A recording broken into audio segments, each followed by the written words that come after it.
Euh, Est-ce qu'on regarderait pas le cadeau? Parce que ce matin, figurez-vous que j'ai reçu un cadeau qui n'était pas attendu. Qu'est-ce qu'on va faire? On va se mettre... Hop, on va se mettre là-dessus. On va cacher... Attendez, je reviens. Je cache mon image. Bim. Hop là. J'ai reçu un cadeau. Pourquoi j'aurais pas dû le recevoir? Parce que c'est un pledge que normalement, qui a été pledgé il y a 2 ou 3 ans. Ouais, au moins 3 ans, c'est avant pandémie. Hein, qui a été frappé de point fouet par la pandémie, qui a pris du retard. Et donc, en toute logique, il n'aurait pas dû arriver jusqu'à moi. On va voir si peut-être vous allez pouvoir deviner. Je vais sortir les éléments un à un. Je ne l'ai pas déballé exprès, je voulais le faire en live. Avant de montrer les logos, je vais montrer un peu, donc il y aura un peu de bruit. Nous avons ceci dedans. Je vais ouvrir, ça va peut-être faire du bruit, non? Moi, ça fait trop de bruit. Qui est, on dirait un porte-canette. Je montrerai le logo plus tard. Je vais le mettre comme ça, pour l'instant. Donc nous avons ce porte-canette. Bon, quand tu achètes un... Ça, c'est typiquement quand tu achètes un KS, tu vois. Que je n'ai pas acheté. C'est ça l'astuce. L'astuce. Nous avons une petite poche pour ranger le matériel, a priori. Nous avons une petite boîte. Je pense que vous ne savez toujours pas de quel jeu il s'agit, mais c'est pas grave. Nous allons arriver. Nous avons une carte ici, que je dévoilerai après, puisque ça vous donnerait un trop gros indice sur le jeu. Nous avons du t-shirt,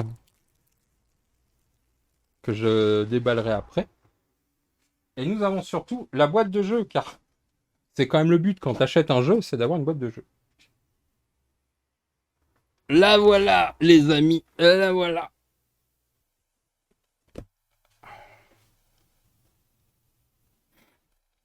Voilà, le jeu que j'aurais pas dû recevoir et que j'ai reçu. Je suis donc, que dire, surpris et content. Donc c'est Veilive Assault on Cable 54. Donc Veilive qui est pour moi, j'ai déjà dit X fois, mais qui est clairement mon film préféré de tous les temps. C'est le meilleur film de Big John, alias John Carpenter. Et donc tout le reste, c'est les goodies qu'il y avait quand tu achetais la version intégrale. On va l'ouvrir, on va voir ce que c'est. Ciao ciao le grub.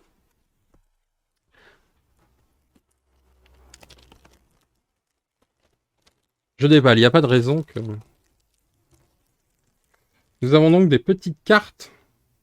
Ok, c'est des cartes du film. Donc là, c'est John Nada, mon personnage fétiche. Nous avons donc une représentation de la fameuse scène. J'étais venu ici pour acheter du bubblegum et en cogner quelques-uns. Et comme il n'y a pas de bubblegum, voilà, qui est une des punchlines les plus cultes du cinéma. Alors j'espère que vous connaissez le film quand même. En français, je crois que c'est Invasion Los Angeles, qui est pareil, une critique sociale à la John Carpenter. Hein. Donc nous avons ces petites cartes postales que je trouve très jolies, que j'ai bien envie de me dire, ça sera peut-être encadré pour être mis sur les murs. Oh, ça peut être très joli. Désolé pour le bruit, hein, je vais faire ça au ciseau.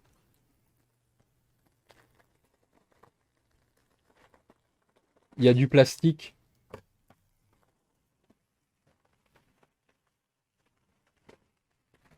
Donc t'achètes un jeu, t'as des cartes postales, t'as un t-shirt, ça c'est cool.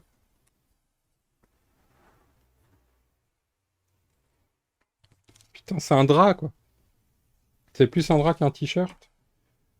Comment je vais me la péter, APEL? Trop cool. Ah, pour une fois qu'on a des cadeaux, bordel. Donc la petite poche, maintenant je peux la montrer. C'est une petite poche consume. Consomme, obéit. Oui, le petit, d'ailleurs, j'ai pas montré le petit. Je sais pas si c'est un truc à pour mettre des canettes, tu vois. On a aussi le petit symbole extraterrestre. Ou si c'est un truc à dés. C'est peut-être un truc avec des dés, je sais pas. On va regarder ce qu'il y a dans le petit carton.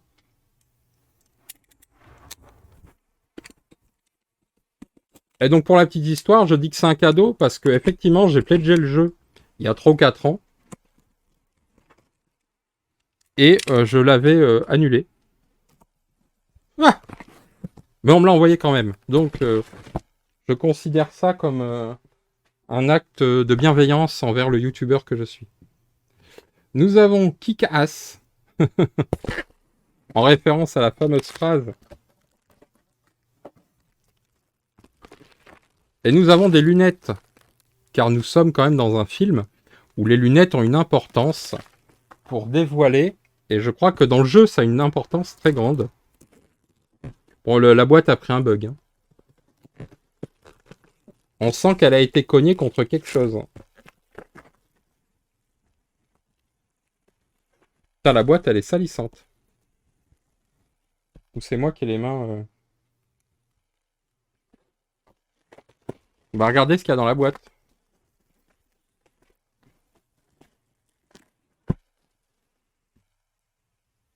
Ah, c'est une...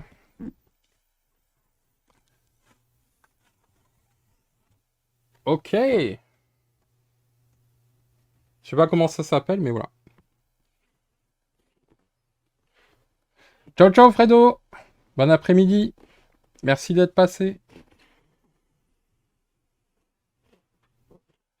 Donc là, on retrouve classiquement. Putain, la boîte, elle est lourde. Elle est... Oh.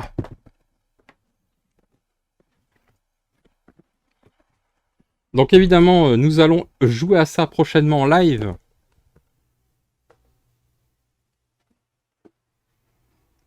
Nous avons un matériel de Foley. Oh putain, il y a des sleeves.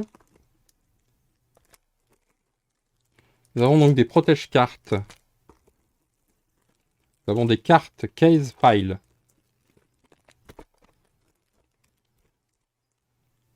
Nous avons, je pense, des plateaux joueurs. Avec le petit endroit où on va mettre la photo. En transparence. Les personnages du jeu, puisque c'est un jeu normalement de mémoire à rôle. On incarne des personnages.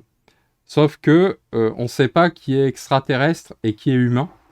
Et en fait, on va utiliser les fameuses lunettes qui sont là.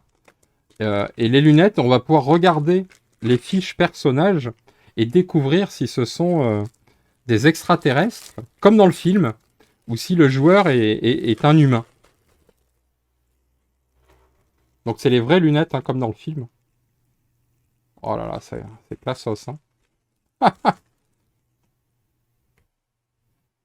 Les gens...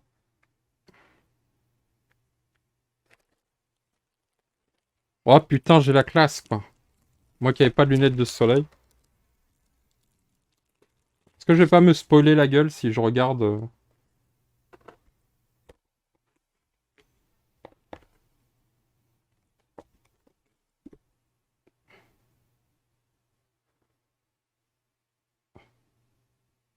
Ok. Excellent. Je sais pas si on peut... Je me demande si ça peut marcher comme ça. Tiens, je vais essayer. J'essaye un truc.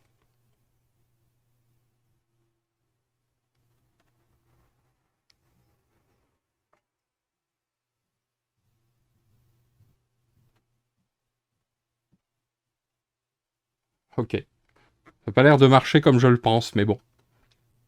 Ok, nous avons donc des lunettes, des personnages. Donc en fait, les photos sont... Ah putain, ça nous a refoutu le flou, quoi.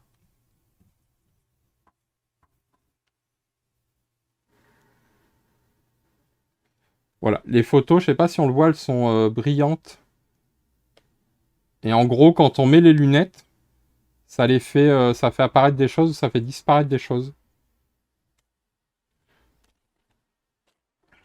Ok, on va pas tout déballer, mais on a évidemment une VHS du film. Et dedans, on a encore des cartes, des choses. Peut-être pas tout déballer, s'il faut, c'est secret, mais bon. Des lunettes. Des petits supports pour les personnages. Ok, bon, il y a plein de... Les petits personnages, les standees pour les personnages. Parce qu'on va se déplacer. Qui casse? Je sais pas ce que c'est qui casse. Ah, c'est les dés. Salut Robin. Passe un bon week-end. On a les dés avec Chewing Gum, Bubble Chewing Gum, Kick Ass.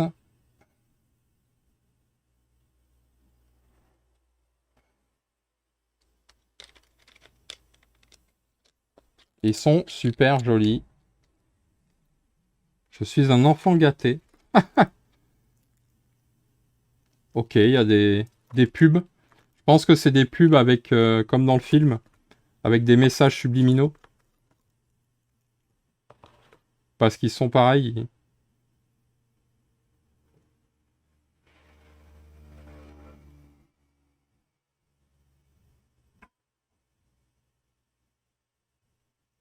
Cool. Qu'est-ce qu'on va avoir? On va enlever ça, hein.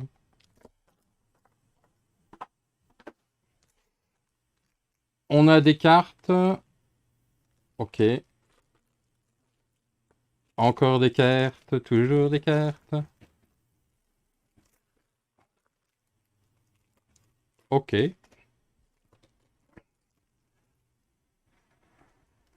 Technician. Des cartes encore.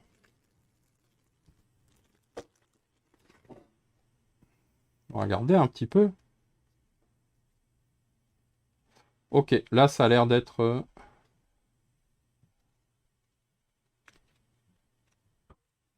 des cartes comme ça, hein, je n'en sais pas plus.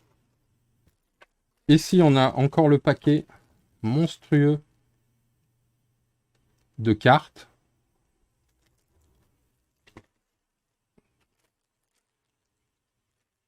Là on a des tuiles.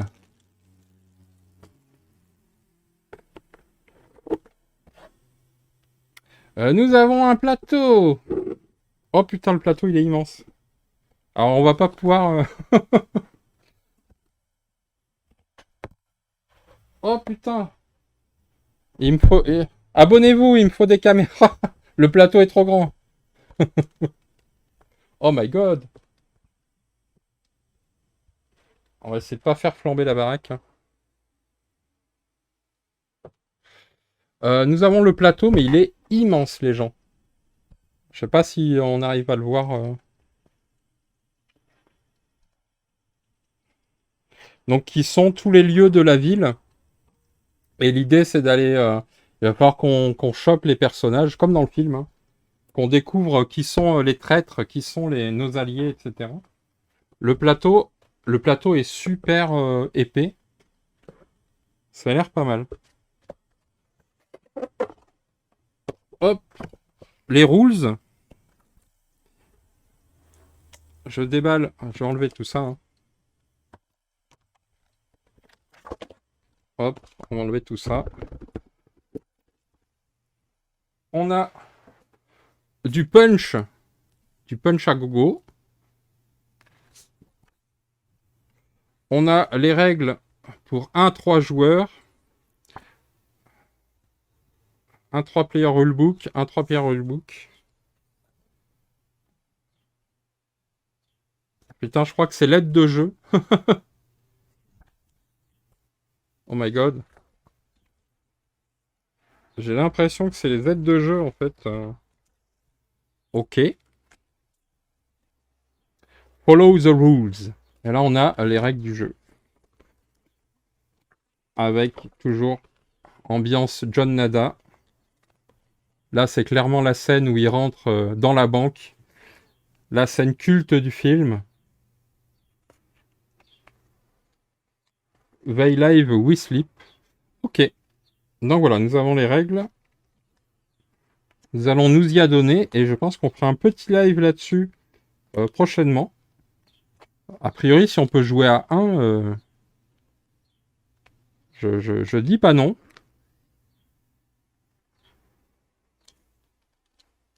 Ok.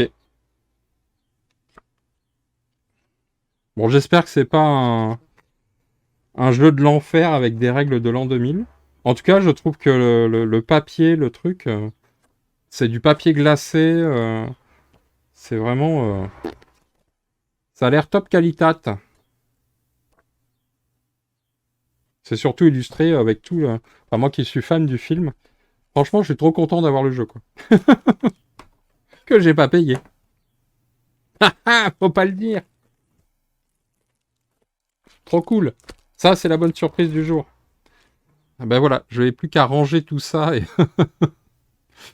et à m'y mettre. Et puis on va se faire une petite session jeu, je pense que ça peut être cool. Qu'est-ce qu'on avait d'autre aussi? Bah c'était tout, hein. Je sais pas, ça fait combien de temps qu'on nous discutaillons? Je sais jamais lire l'endroit où c'est marqué. Ah, c'est 1h50. Est-ce qu'on avait envie de dire autre chose ou pas? Moi, je crois que c'est pas mal, hein, 1h50. Ah ouais, il y a trop de choses. On a bien discutaillé, les gens. Je pense qu'on va pouvoir prendre notre retraite du week-end, en tout cas de samedi. Je vais vous laisser vaquer à vos occupations. Et moi, je pense que je vais ranger le jeu Veille Live et je vais un peu me plonger dans les règles, je pense. Au moins un petit moment. Ça me redonne envie de remater le film encore. J'en suis à je sais pas combien de fois je l'ai vu, ce film. Donc si vous l'avez jamais vu, ah bah si, je peux quand même vous mettre... hop, je peux quand même vous mettre ça, quoi. Hop. Ah merde, je suis pas sur le bon. Tac.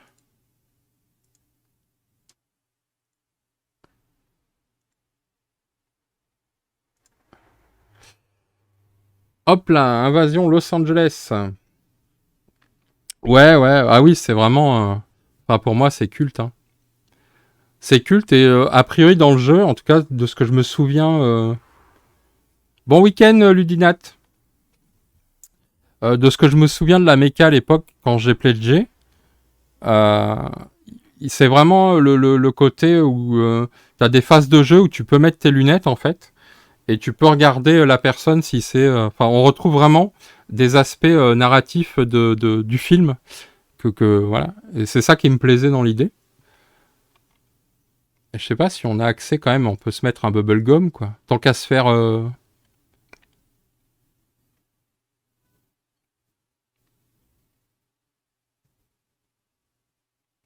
Est-ce qu'on va retrouver... on va se finir là-dessus. Allez, on va se finir sur bubblegum.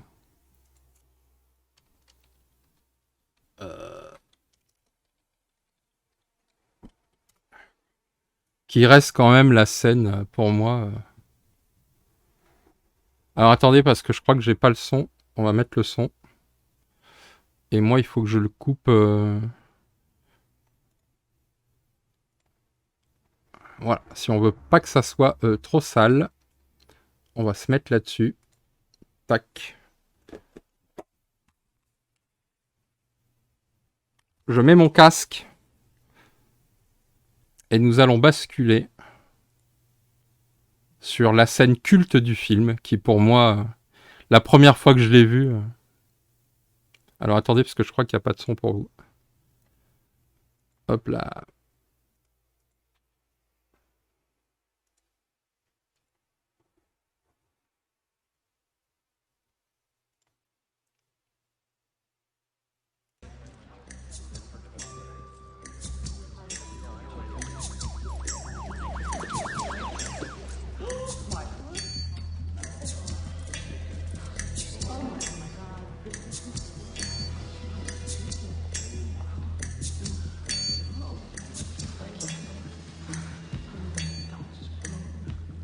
I have come here to chew bubblegum and kick Kick ass. ass. And I'm all out of bubblegum.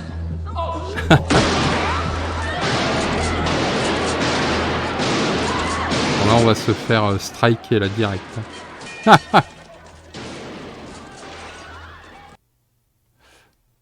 C'est la scène culte du film. C'est pour moi... Et ça, de mémoire, hein, si je dis pas de bêtises, c'est une impro, il me semble, de l'acteur dont j'ai oublié le nom là sur l'instant, qui était donc la star du catch à l'époque, et son partenaire dans le film qui était l'autre star du catch à l'époque. Et c'est quand même le film où on a un combat de catch sur bitume qui est pareil, d'anthologie. Pour moi, ce film, il coche toutes les cases de ce que j'ai aimé dans les années 80, dans le cinéma des années 80, et notamment cette critique sociale, hein, ce regard qu'a toujours John Carpenter. Hein. Donc ça reste un film culte. Allez, je vous laisse sur ces bonnes paroles, chers amis, chers auditeurs. On se retrouve très bientôt, je ne sais pas quand, mais très bientôt. Au plus tard, lundi, avec Jules Messot, si je ne suis pas intervenu du week-end. Lundi vers midi. Allez, des bisous tout le monde!